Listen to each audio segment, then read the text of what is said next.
Habang umaangat ka, nag-iiba lang ang problema. Sa umpisa ng pangarap mo, pakiramdam mo ang bigat-bigat ng lahat.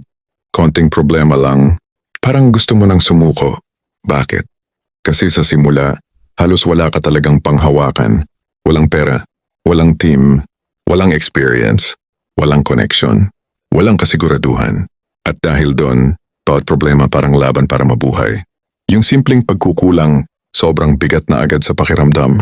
Kapag walang benta, panik agad. Kapag may rejection, parang katapusan na ng mundo.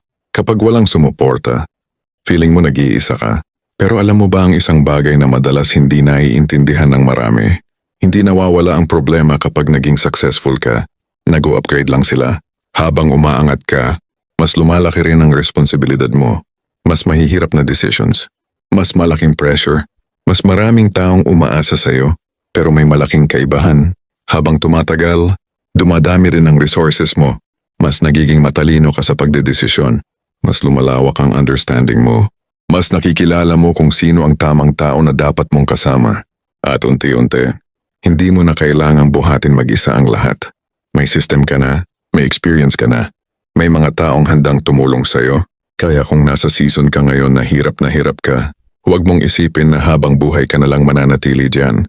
Lahat ng successful na tao, dumaan din sa panahong survival mode ang buhay nila. Pero hindi sila tumigil. Natuto sila, lumaban sila, nagpatuloy sila, at darating din ang araw na yung mga problemang nagpapaiyak sa'yo ngayon, madali mo na lang haharapin. Hindi dahil naging madali ang buhay, kundi dahil mas lumakas ka na. Kaya tuloy mo lang. Ang goal ay hindi magkaroon ng buhay na walang problema. Ang goal ay maging taong kayang humarap sa problema ng hindi na nadudurog.